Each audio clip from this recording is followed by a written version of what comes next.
Hello, and thank you for joining us for a wonderful program to preview a new work that will be performed at UCLA that is by Lera Auerbach, her Symphony No. 6, Vessels of Light.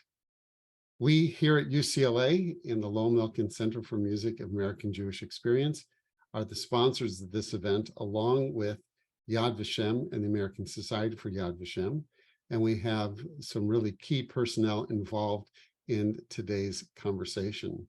I'm Mark Kligman, the director of the center, and I'll be your moderator and host for this program.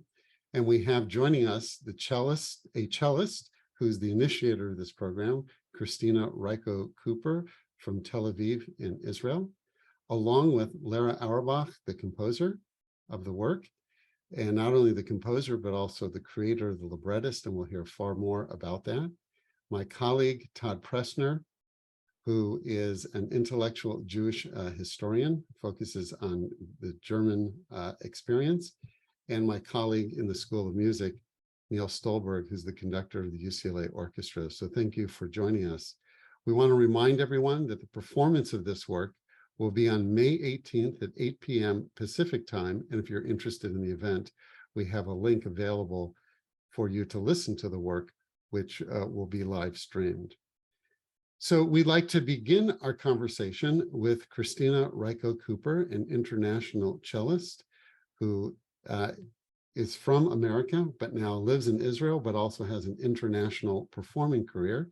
And Christina, we welcome you, and would be wonderful to hear from you what you can tell us about the germination of this project and how it came to fruition.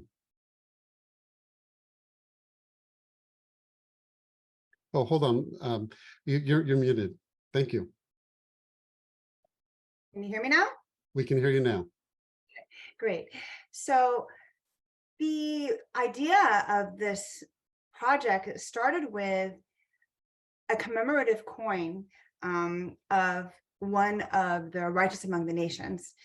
For my husband's family, his father, I knew that he'd been saved in the Holocaust by route of Japan and by China, but I hadn't known much more about it other than that, except that I knew that he had spoken Chinese and Japanese, and me being half Japanese, I always found that quite fascinating. But unfortunately, he passed before I ever met him, so I never got to speak about it personally with him. But at a certain point, after I'd been married for 3 or 4 years, someone sent my husband a coin, a commemorative coin with the picture of a Japanese man on it. And, I said, well, hey, what is that?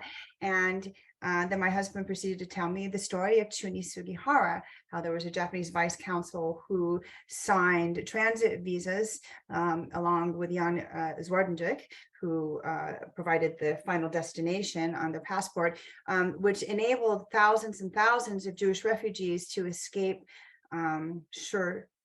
horrific death by Trans-Siberian Railway through Russia, ending up in Kobe, Japan, and many of them ended up in Shanghai. Anyway, so after I heard about this story, and he told me a bit about the man himself, I became sort of obsessed with this story. Again, coming from a Japanese background on my mother's side, knowing that Sugihara had defied the orders of his government and of his higher ups, in Japan, you don't do that. If you're Japanese, you follow the orders, you go by protocol. It's unheard of to go against the authorities above you. And so I knew the kind of strength that it must have taken for him to be able to sign all of these visas against the wishes of his government.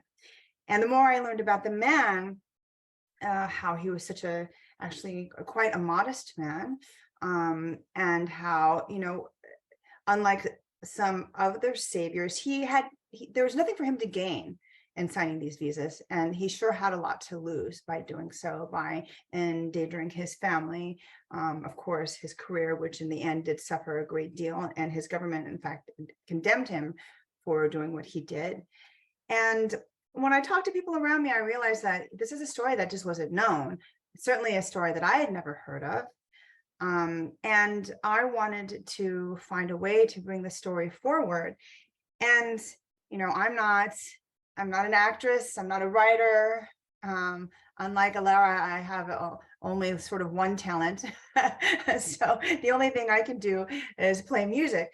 So I'd always done a lot of contemporary music, and I've done a fair amount of commissions, and I got this idea in my head that I really wanted to find the greatest composer in the world to write a work that would celebrate the heroism of Chuni Sugihara.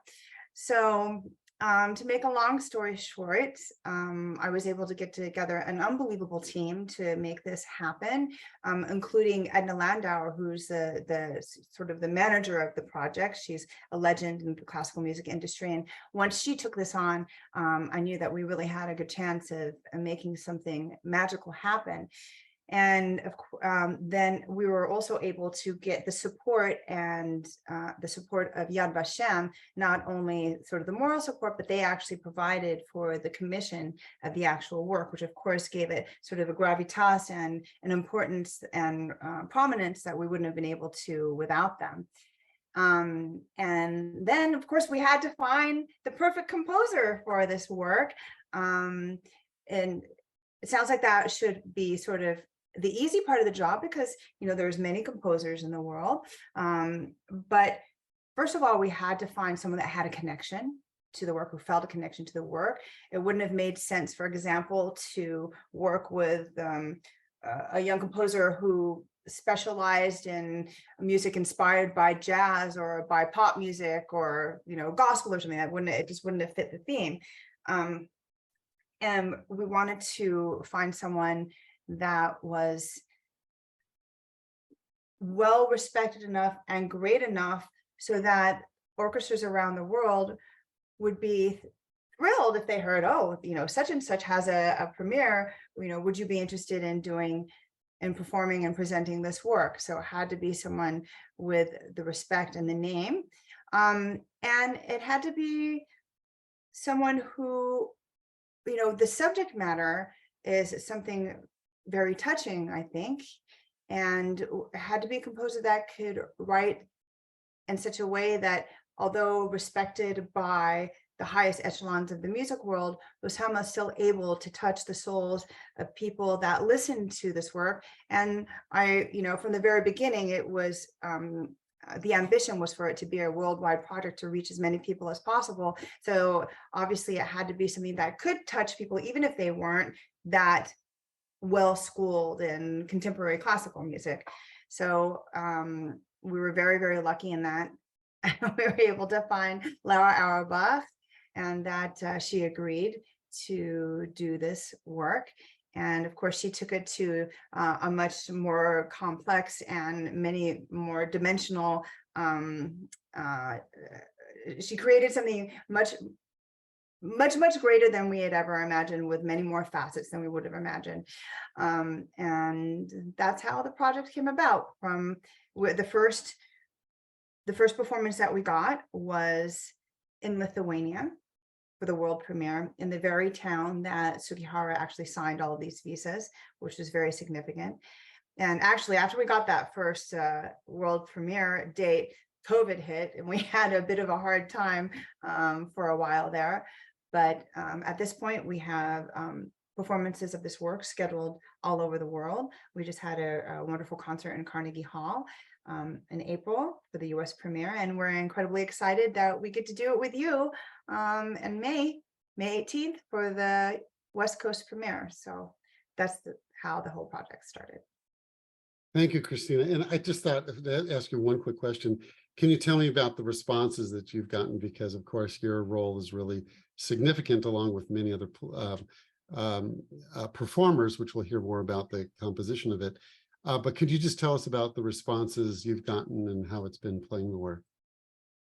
So I've had so many people contact me to tell me just how incredibly touched they were by this work on so many different levels. And it wasn't, I don't think anybody came into the concert hall with any particular expectation. I mean, I don't know, maybe they were waiting for like Schindler's List theme or something like that, right? And I think that many people were just very sort of shaken to their core. I know that many people came away in tears, or had tears during the concerts, and especially I heard more about it in Carnegie because I'm from New York, so many of my friends and colleagues were there, and they made sure to tell me just how affected they were by the work. And the other thing I wanted to say was that one of the reasons for wanting to be part of the creation of a great and important musical work to commemorate this heroism is that a great piece of music can last forever, right? It can last. It's not, one could always just put on a program of, say, Japanese and Yiddish inflected music and call it a celebration of Sugihara, right? That could work. But we wanted to make sure that there was something there that could carry this message forevermore, because most unfortunately, the message of Sugihara's act, one of compassion, bravery, and just doing what's right in the context of what's going on in the world right now, is so terribly important. And I think that we've learned that as optimistic as we may be, human beings don't change, right? And this is a message that unfortunately will have to be told over and over and over and over again. So I feel a profound sense of awe and gratitude that I get to be part of this project that I hope will inspire people for many, many, many years to come, to just come back to that actually very simple place in one's soul, which is that we all know what's right? Things can be complicated, the situation can be complicated, but doing the right thing is actually always very, very simple. Thank you. And on that note of moving on to learning more about Sugihara, let's just express our real thanks to you for having the vision and patience and diligence to conceive of this and to see it through. And we look forward to seeing you soon. So we'll converse a little more, but I want to turn our attention to Professor Todd Pressner, who's chair of UCLA's Department of European Languages and Transcultural Studies, and he also serves in several administrative capacities. One is special advisor to the vice chancellor for the Office of Research and Creative Activities. Previously, he was the chair of UCLA's Digital Humanities program, and he served as the Sadie and Ludwig Kahn director of the Alan D. Levy Center for Jewish Studies. He was also an associate dean of digital initiatives, and he holds the Michael and Irene Ross Chair in UCLA Division of Humanities. His research focuses on European intellectual and cultural history, including the Holocaust studies, visual culture, and digital humanities. So welcome, Todd. I'm glad you have the time to be with us. And we're hopeful that you can provide some perspective for us on the actions of Sugihara and put it into a historical context for us. Sure. Well, thank you for that kind introduction. And really, it's a real honor to be able to say a few words and participate in this. And I just want to thank Lera and Christina and the whole team for this extraordinary, the compositional work and the performative work that we're going to have a chance at UCLA to hear on the 18th. Sugihara is someone that I've actually taught to my undergraduates at UCLA in a Holocaust class. And there's a famous, somewhat famous memorial to Sugihara in downtown Los Angeles and Little Tokyo. But, unfortunately, I think it's right that not enough is known about the actions of Sugihara and really the understanding the significance. And one of the ways that I began to think about this is not only going back to the historical moment and trying to understand the tremendous turmoil and anxiety and uncertainty of what it looked like to be in Lithuania, to be in Europe in 1940, but to also go and listen to some testimonies, which I did at the USC Shoah Foundation, of people that knew Sugihara and were actually survivors and descendants of Sugihara. And I want to share a couple of those with you, which I'll do at the end, and to do so in a way that also gives some perspective onto the tremendous violence that came upon the Jewish community in Lithuania really within the following year, where, as many of you know, nearly the entire community of Lithuania, 90 to 95% of the Jews, were wiped out by Einsatz commandos who came into Lithuania and shot the Jews, going town to town, carrying out massively violent, horrific actions. And this is really, we know what happened. We couldn't have predicted exactly what was going to happen in every facet in 1940. But what's extraordinary about Sugihara, I think, is that there was some inkling, there was some idea of the tremendous precarity, the tremendous, harm that the Jews, not only Lithuania, but Jewish refugees that had come from Poland, that had come, that had moved, from Latvia and other Baltic countries into Lithuania faced. And he had the foresight, as Christina indicated, to issue visas, transit visas that allowed Jews to move out of Lithuania via Moscow, eventually ending up at the edges of the Russian Empire, able to emigrate via boat to Japan. And many of these refugees eventually settled into Shanghai, where a Jewish community thrived, not always under the most easy circumstances, to be sure, but nevertheless survived. And this heritage, I think, not only needs to be known, but celebrated. Just a couple of bit of background about Sugihara. I mean, and Christina already introduced him, and many of you will know that he was appointed a vice consul, Japanese diplomat stationed in Lithuania. He was in Kovno, then the capital of Lithuania, in November of 1939. So already this date, will tell us the precarity of the world that we're in. He was there largely to provide intelligence to Japan about German and Russian troop movement in the Baltic region.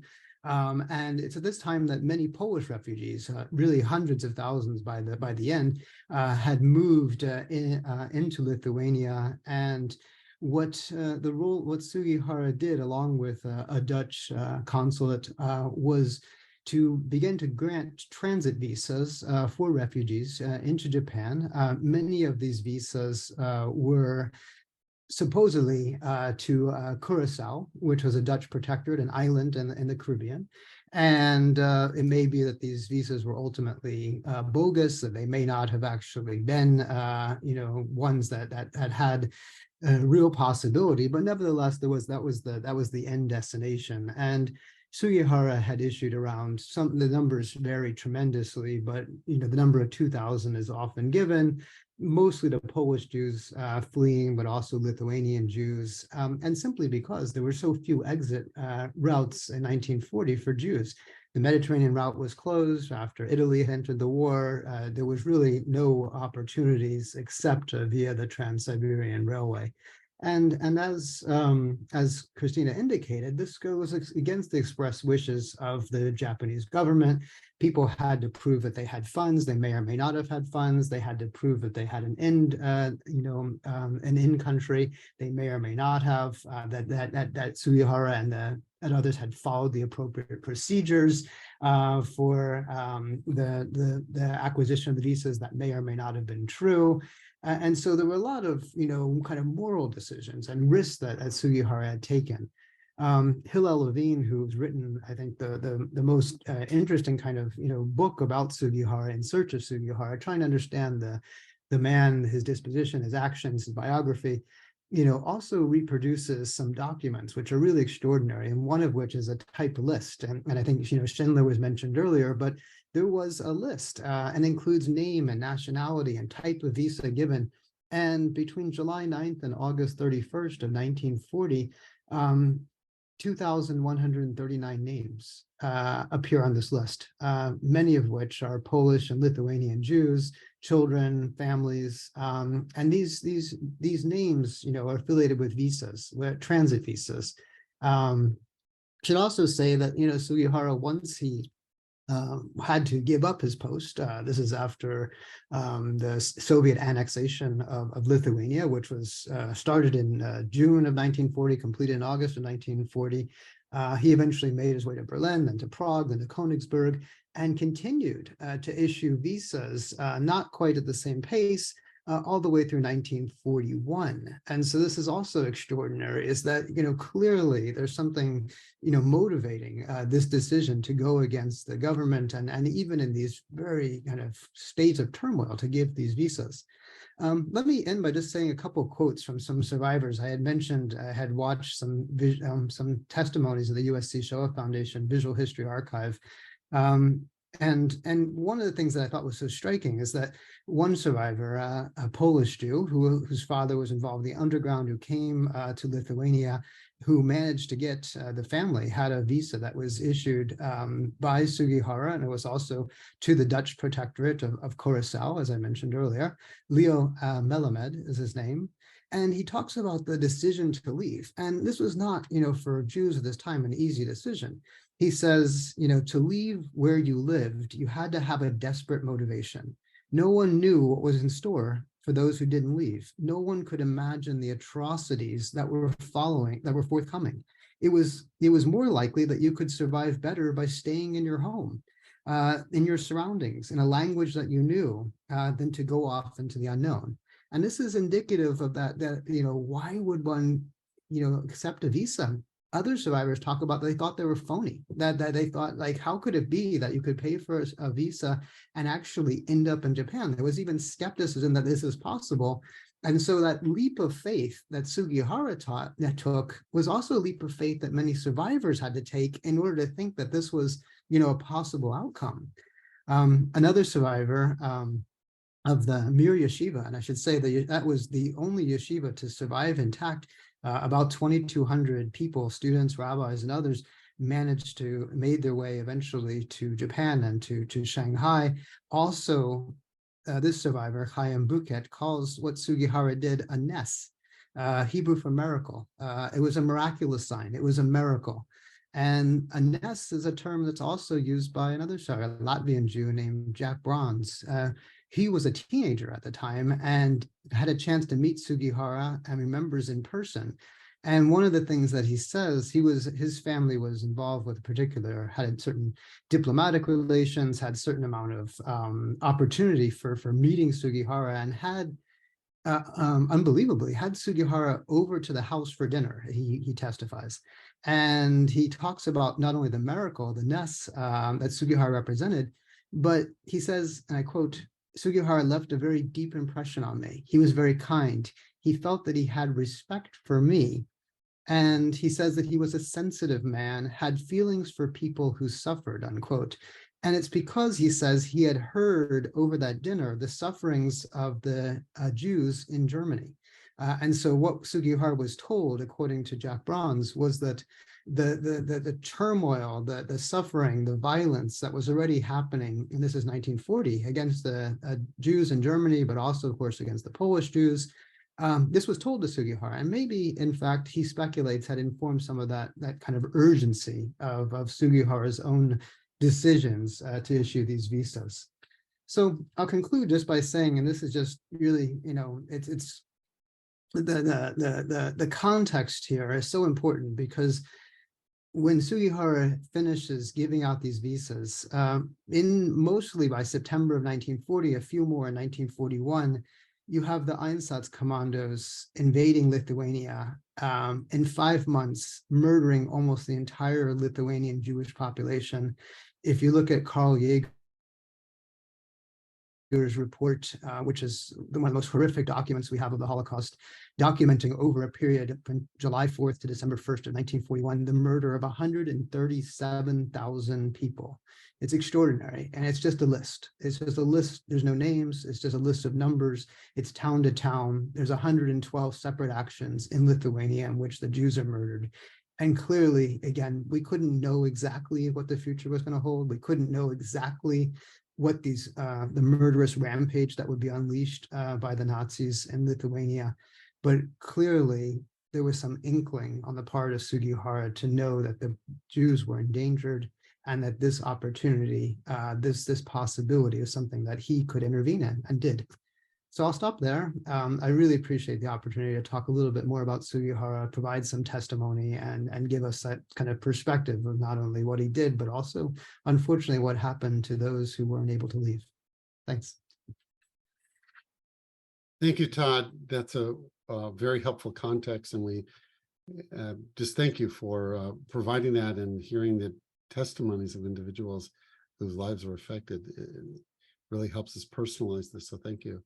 We'd like to now move on, and we're very glad that the composer Lera of the work, Lera Auerbach, is here, who is a recognized conductor, pianist, and composer, as well as an award-winning poet and an exhibition artist. So she really is an artist in the fullest of terms, and that really comes to fruition in this work. So Lera, we're so happy you could be with us, and we'd love to hear about your vision of the work and the things that you'd like to share with us about the work. Thank you. Well, when I was first approached about this project, I actually felt very hesitant to accept it. And it wasn't the first time that I was approached to write a work that deals with Holocaust. And up until now, I didn't want to, I knew what it would take. That's why I felt very hesitant to accept it. I've written before works that deal with very heavy subjects. In fact, my Requiem, which was commissioned by the Dresden Staatskapelle, also dealt with World War II. And writing that work, literally, I didn't think at the time that I would survive writing it. So I remember after the premiere of the Requiem in Dresden, I was kind of very surprised to take a flight home because I wasn't counting on that happening. And really, in order to give justice to pieces that deal with such heavy historical content, you need to really place yourself as much as possible into that time. And for me, also this particular work had very personal connection, much more personal than any other one, because my family, my mother and my grandparents are Holocaust survivors. So it becomes a very personal family history. So in fact, the reason why I was born in the city of Chelyabinsk, which is gateway of Siberia, was because my family was evacuating from Ukraine, and they were escaping, approaching Hitler's army. And the only way they knew where to run was towards Siberia. They didn't have any particular destination, but they took Trans-Siberian Railroad just to escape the Hitler's army. So how do you go about composing a symphony that has, in a way, so many lines represented? On one hand, we have the story of Sugihara, which is, and the work is dedicated to Sugihara and others who risked everything to help Jewish people, and which is also a very relevant concept in our time. On the other hand, it's a Holocaust symphony. This is a very tragic, heavy work. You can't write simply a piece about heroism, and when you're talking about Holocaust, it becomes a memorial. It becomes memorial to those who didn't survive, to those who suffered, to those who were misplaced, to all the refugees, and to so many people were murdered. It's really very shattering experience to be placed in that time and to imagine what it was like and really surround yourself. So so how do you go about combining all these different lines? And my first wish was to find a form. What is the form? to create a vessel in a way. The symphony is titled Vessels of Light, but the first thing I had to do is to find a vessel, a form that could contain all these different themes and thoughts. And I usually do a lot of research. So I really placed myself into researching Japanese culture, researching Jewish poetry of that time, specifically Jewish culture, basically surrounding myself by these two lines. And what I found, because I needed to find something that connects, there is a beautiful mystical concept in Judaism, which is Shavarat HaKelim, breakage of the vessels, which is essentially when God created this world, he created vessels to hold the divine light, but 7 of them broke. They couldn't withstand the intensity of the light. And this is why the world we are living in is not perfect, is broken. And that leads to another beautiful concept, which is Tikkun Olam. Our mission is to, through good actions, through kindness, to repair the brokenness of the world, which is an extremely beautiful concept. And there is also something that I found in, and I loved it before, in Japanese culture, which is kintsugi, which is this beautiful old pottery tradition of when something breaks, you don't just throw it away, you actually put it back together and you emphasize the edges, the cracks with gold. So this kintsugi concept became more than art form in Japan. It's also became a philosophy that when something is broken, it actually can be even more unique, even more beautiful, even more valuable than before.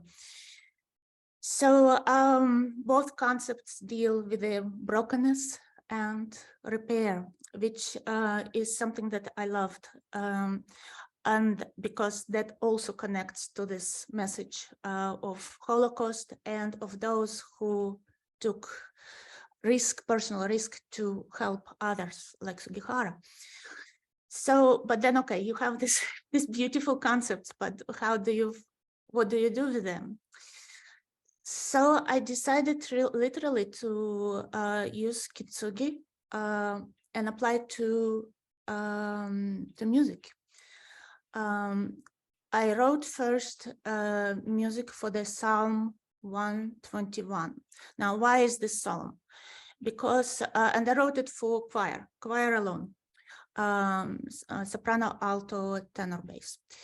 Why is this psalm? Because this psalm used to be an amulet, which people sometimes carried on themselves. They would write it out, they would carry it on themselves for protection during travel. And who are the refugees? They're the travelers. They're the people who go into unknown, who are misplaced, and who are praying for protection. So historically, this psalm was incredibly important for refugees throughout times. And so I wrote the psalm, and I violently tore it apart. So after I tore it apart, I put it back together. But I didn't put together the psalm. Actually, you never hear the actual psalm in the symphony the way I wrote it. I used its material to create the main material of the symphony that goes through the entire piece and that holds everything together. So in fact, maybe right now would be a good time to show, as part of my creative process, I also work in visual art. So I created a sculpture, a bronze sculpture, which represents this psalm. And this is actually the only time when you see the complete song, because this is what was broken in order to give life to Symphony. So when yes, and you can just show different images as I speak. So the images come from the Noack bronze factory in Berlin, where the sculpture was realized in bronze. And so as you see, the sculpture went through the same process. First,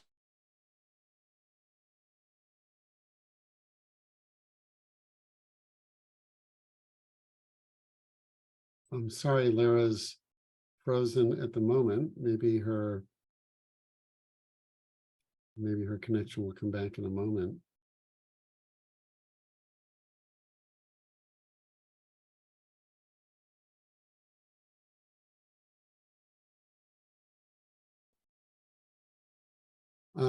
Raphael, yeah, thank you for showing the additional images. Maybe. Yes, of course. And while she comes back, perhaps I can continue. So the breakage and the repair became essential components of the work.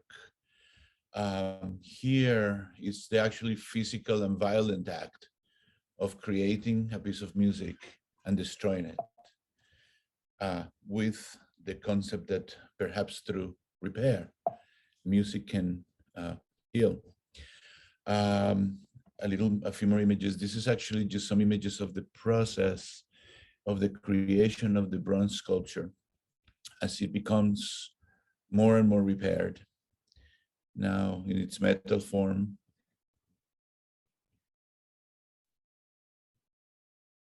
And as slowly as the symphony was born, the sculpture becomes a physical act of repair. The music that you see there actually is the seed of the musical material and a structure, musical structure of the symphony. What you're seeing now is before the patina, of course. This is now the repaired sound. This is an actual representation of the paper manuscript. And in Lera's creative process, the idea of music on canvas, music on bronze is present throughout her oeuvre. I think in many ways, the seed of the conceptual artistic impetus for the creation of the work was one of violence, destruction, brokenness, and repair at many, many levels, not only musical, but physical, personal. I can continue. Okay, go ahead. Something happened with my internet, so I was able to connect through the phone right now. So I think I was thinking about finding the role of the solo cello. So I was doing a lot of research throughout that time on poetry, and at some point I also realized that the symphony needed to be entirely done in Yiddish language. Originally, when I was just thinking about the symphony, I was thinking, oh, maybe to use Yiddish, Hebrew, Japanese. But the more I read works of Yiddish poets, and the more I was immersed in this process, I realized that Yiddish itself became, it suffered greatly. There were so many Jews killed, the carriers of the language, that the language itself, survivor of the Holocaust, but it suffered tremendously. And I also realized there was no large concert work in Yiddish, as there were no Yiddish symphony before. So I realized that it was very important for the symphony to be entirely in Yiddish language. And as I was researching poems, I came across a beautiful poem by David Hofstein called Violoncello. And in this poem, the poet actually never mentions violoncello. It's only in its title. But what he talks about is his soul. So in his mind, violoncello was representing his soul. And I love this concept. So the voice of the cello became, together with the material of the broken soul, a glue that combines all of the movements together in this kintsugi monument, and connects the movements written and based on the poets that suffered through Holocaust. A lot of them were killed during Holocaust. Some escaped Hitler but were murdered by Stalin. There were a couple of survivors, but they all went through it, and it was actually a very complicated process of selecting, much more complicated than I've ever realized when I made the decision to write the symphony in Yiddish. And I must say that I'm incredibly grateful to Evgeny Kisin, who really, he helped me tremendously with research. Sometimes we would exchange 10 emails a day, because he is fluent in Yiddish.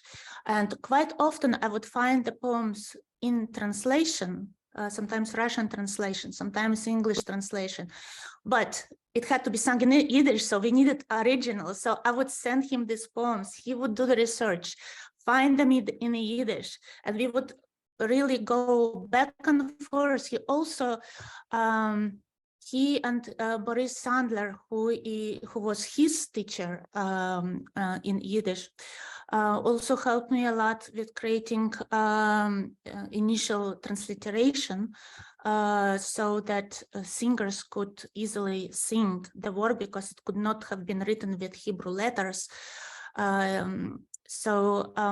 Really, I'm forever grateful to them for their help. Also Zheng actually recorded for me the entire libretto after I put it together, because it was so important to get the right stresses, the right modulations of each phrase, because I always believe that when singers sing, it has to be very natural for the language. So it has to match the language's natural flow. So yes, so back to this poem. So the poem Violoncello really gave me this idea of for the violoncello's voice to become this golden glue of kintsugi that repairs this brokenness, that repairs the broken pieces and puts them together in a beautiful way. And it also represents somehow the soul of these people, the soul of everyone who went through Holocaust, the survivors, those who didn't make it. Sometimes it's voice of hope, sometimes it cries, but it becomes this golden glue together with the material of the song. So so if you would like to, I can read you the poem that talks about it. So it's a poem by David Hofstein, and it's titled Violoncello. So I will read it in the English translation. So for a lot of these poems, I actually could not find English translations, and wrote my own. So this is my own translation. Why do you vibrate, my soul, rumbling deeply in my chest? The walls of my core are trembling. Higher, still higher soars your quiet honor. Then, falling, it buries itself under the dust of your feet. Why do you vibrate my soul, rumbling deeply in my chest? Why do you bathe in dust and wash yourself in ashes? So are birds.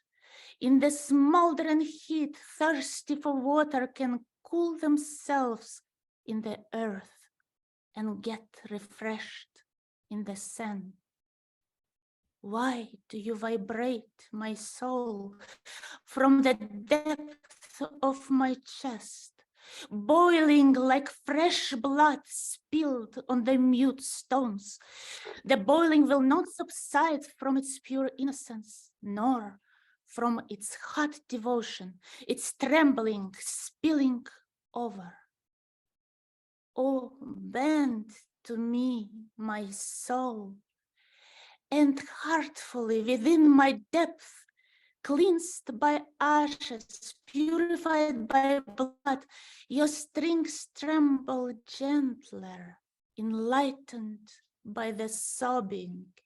Let the grief and sorrows illuminate the way.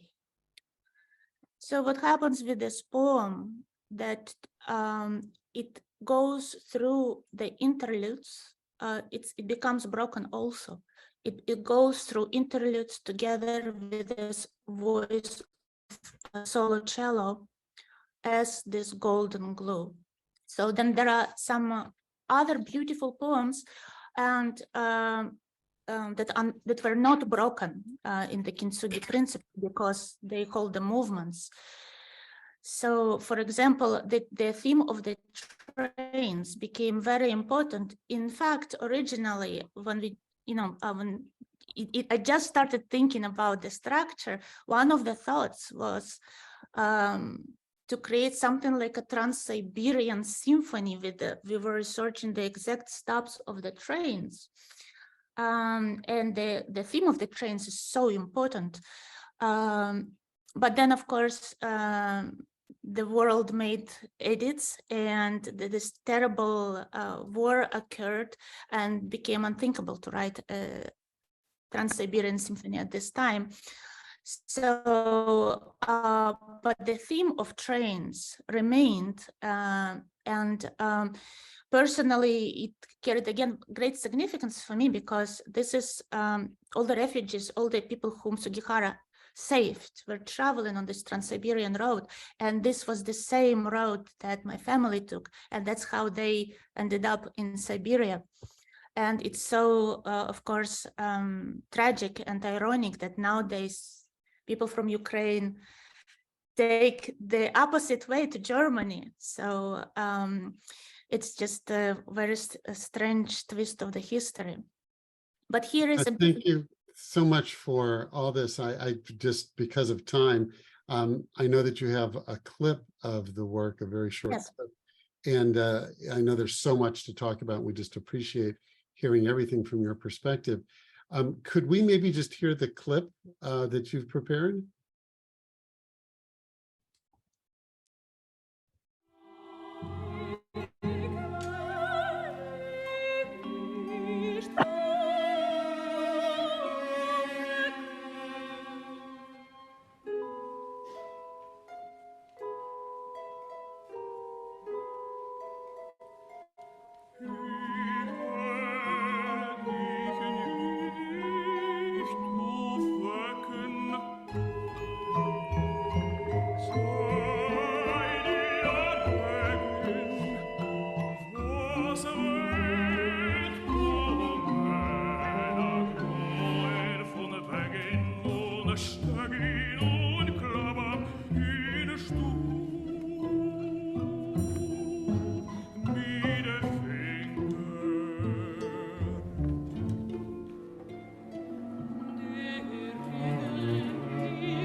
thank you for sharing a portion of the work with us. And we just thank you for being able to put the whole work into context for us. I'd like to move on to our next panelist, who is Neil Stolberg, a professor in the School of Music at UCLA and the UCLA Herb Alpert School of Music, and director of orchestral studies, who's conducting this work. And Neil, maybe you could just share with us what your experience has been preparing for this work, and the various challenges and experiences, and to share with us what that experience has been like. Thanks, Mark. First of all, it's been a pleasure and honor, really, to be involved with this project. I was asked about participating in it over a year ago, and it's a project of such dimension and enterprise that I'm just delighted that we have the opportunity to give a performance of it. This performance will be different from those that have occurred so far, in that the participants, the performers, are students. And as a professional training orchestra at UCLA, our imperative here is pedagogical. It is not ticket sales. It is not pleasing an audience necessarily. The first priority is the education of the students. And just to take a step back a moment, this program comes under the rubric of a series that we have started this year called Music and Justice, which has given us an opportunity to perform, not only to perform the fascinating and challenging music that the students might not encounter otherwise, but also to teach them about history, about human values. In February, we centered a program around Dave Brubeck's 1969 cantata, The Gates of Justice, which was centered on issues of social justice and civil rights in the 1960s, and their larger implications for all of us. Also very timely. But in this case, we in both cases, I would say, we hope to kind of model for the students the kind of expansive and meaningful programming that they would hopefully take into the future themselves as programmers and as musical leaders into the future. I think also the fact that this piece has been the result of an entrepreneurial effort by Christina is very significant for our students who are really wondering these days about their role in the classical music world, and the idea that they might be in a position to commission, to help create new work, is something that I hope Christina will be able to discuss a little bit with the students when you're here. In terms of the preparation of the work, as you can hear, this symphony is a multi-layered work. It is difficult, it is intricate, and it requires from really everyone involved, the instrumentalists, the singers, the whisperers. There's a role for whisperers who, at various points in the piece, also whisper Yiddish texts of poetry. It just requires a real sustained concentration and intensity. The Yiddish language is obviously unfamiliar to our students, and it presents special diction challenges. There are extended techniques required in the orchestra, in particular in our percussion section, which is anyone coming to the performance will notice the remarkably unusual effects that Lera has written for our percussion section, producing a kind of otherworldly atmosphere. I can tell you, Christina and Lera, that our percussionists are having a great time with this, experimenting with all of this. So from the standpoint of a student performance, our rehearsals have been stimulating. I've tried very much to give our students a background about the history surrounding the work, and also just to prepare it in its in its fullness. I've decided for this performance to pair this piece, which is I think slightly over 40-minute single movement symphony, with the Schubert Unfinished Symphony on the first half of the program. And I thought long and hard about what context it would be best to present Vessels of Light in. And I hit upon the idea of Schubert Unfinished because it is a unique work in the classical repertoire. There's nothing really quite like it. Has no one really knows why it was unfinished. He lived for 6 more years afterwards, but it has an atmosphere which is contemplative, dramatic, and sort of speaks to every listener in a very intimate and individual way. So there wasn't a specific idea of pairing these things, except that my hope is that each listener will draw the connections that they will, and I do think that they will. I'll just say one other thing, which is that we program, we try to program a mix of bye-bye, Christina, of the contemporary, the canonic, the known, the unknown.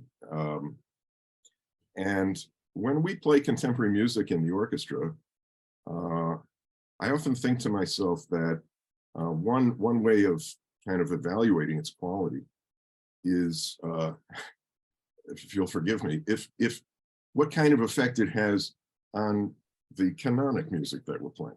In other words, do the same values exist? Does it require the same care, detail, that it would to play Schubert Unfinished Symphony? And I can say in this case that it does, decidedly does. And so I'm really proud to be able to present it, not just to the public, but also to have our students experience this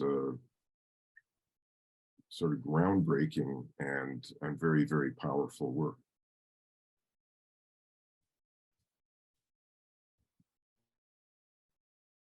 Thank you, Neil. I'm sorry that we're just have a few minutes remaining, and just wondering if Todd or Lera, if there are any other thoughts that you have to share about the work.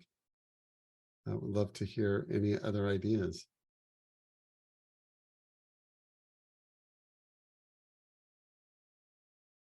So Lera, maybe if you have a parting comment for us about the work, some additional things you'd like to say. We're sorry that you can't join us in LA, but we're glad you could be a part of this discussion.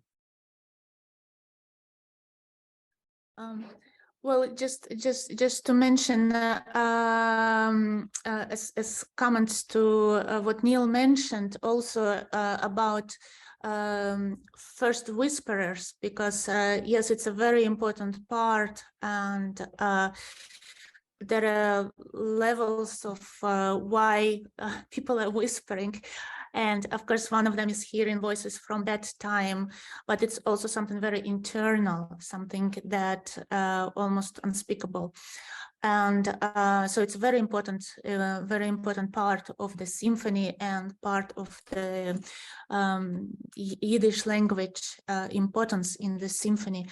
And the whispers are quite often accompanied by this unusual percussion section, which Neil also mentioned. And there are moments when the gong is played in a quite unusual way. It's been kind of like scraped with a special friction mallets, which creates this distortion, this kind of time machine that transports you back in time or into a different reality. But it also carries a healing element. It's actually used in time, in sound healing. So there is this, again, the process of repair being the process of healing, and using these gong techniques are part of this healing process. So I just wanted to thank everyone, because again, as Neil mentioned, it's a complex work. It has so many layers. It has so many participants. It has choir, orchestra, soloists, solo cello, whisperers, Yiddish pronunciation, which is so important, and these beautiful poems by great Yiddish poets. Then there is this silent psalm sculpture, which is part of its creation, and to me they are really related and part of each other. So I want to thank everyone who makes this possible, and this performance and all the hard work that goes into preparing it, and of course Christina and everyone here. So thank you very much. Thank you. And we're so happy you were able to be here, Lera, and put so many pieces of this together to help us understand not only the brokenness and how it is put together, and certainly the apt title of your symphony, Vessels of Light, tells us that the vessels are leading us to an important path forward, which makes this so apropos, as Neil said, as a part of our Music and Justice series. So our thanks to cellist Christina Reichel-Cooper, to Lera Auerbach, to Todd Pressner, to Neil Stolberg. We thank you for this very rich conversation, and we invite everyone to come to our performance on May 18th at Royce Hall at 8 p.m. at UCLA, or if you check our website, you're certainly able to live stream this wonderful concert program as well. Is there a time for a quick comment and question or not? Sure. Okay. I really wanted to direct this to Christina also, and Todd, but circling back to the early part of this presentation, which I think was fabulous. I first learned of Sugihara when I was working for the Israeli consulate about 22, 23 years ago. And it was fascinating because of Schindler being so lionized, and nobody at that time that I knew had ever talked about or knew about Sugihara. The question is this. I learned in recent years that Japan was very welcoming to Jewish musicians, to composers and performers, both. And I'm not sure if this was before or after December of 1941, but we don't hear about this in comparison, let's say, to Shanghai and Shanghai's welcoming of Jews. And I'm wondering, especially Todd, if you have any comments about that. Well, in terms of, I don't exactly, but, Kobe, which was the destination in Japan, most of the Jews only stayed, ostensibly they were only supposed to stay for 10 days. It was a transit stop, and they were going somewhere else. Many stayed longer than that, several months in most cases, but really not a lot longer. The vast majority were supposed to end up in Curacao. That didn't happen. Shanghai was one of the only places that were open to Jews towards the end of 1940 and 41. And so most ended up there in the French concession.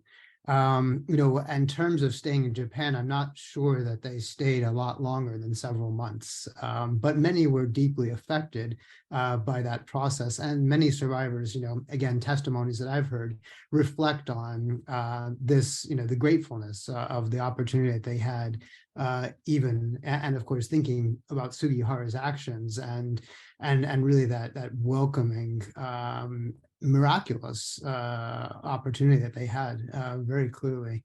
I mean, Hillel Levine writes a little bit about this as well, and also even talks about the connection with Schindler, not in a historical way, but just simply saying that we know Schindler, we know the list, we know these actions. Sugihara had been, largely, unfortunately, not as well celebrated and known, although he was inducted into the righteous in 1984, and so celebrated by Yad Vashem shortly before he died, which was in 1986. Thank you. Maybe Lera has more to add. I don't know. No, you covered it perfectly. Thank you so much. I guess we'll stay just for maybe one more question, if anyone else has a question that they'd like to ask. Maybe Lera, in the closing, you can just tell us what other performances are coming up to this work as well, because it's just amazing to see that this is really a work that's going to have really a worldwide series of performances.